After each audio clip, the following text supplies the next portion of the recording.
mana punya kampung kita dah sampai, ha? Apa ditulisnya? Ha? Jalan Sekapur Sirih Road. Alamak, kita mau cari kampung Pinang sejumpa Sirih, salah kampung. Ini kali kita jumpa Sirih, lain jalan kita jumpa Pinang barangkali. Itu rumah apa yang besar? Mari kita pergi tengok. Mari.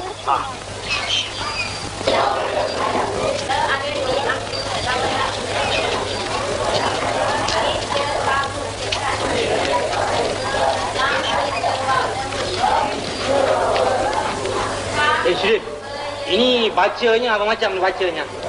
Alif mim nun waw. Alif tenang waw. Sarkis dah. Apalah sarkis? Tulis gitu yang panjang bacanya sikit sarkis. Itu yang panjang tu bunga saja, yang sikit tu lah sarkis. Nanti Tulis pakai bunga. Habis tak kena utang saya pakai bunga. Ini barangkali sekolah dah. Iyalah sekolah. Sekolah kepala otak kau tak tengok ni satu-satu. Semua orang tua-tua. Sekolah budak-budak kecil. Ini dia orang malam belajar dengan rimau.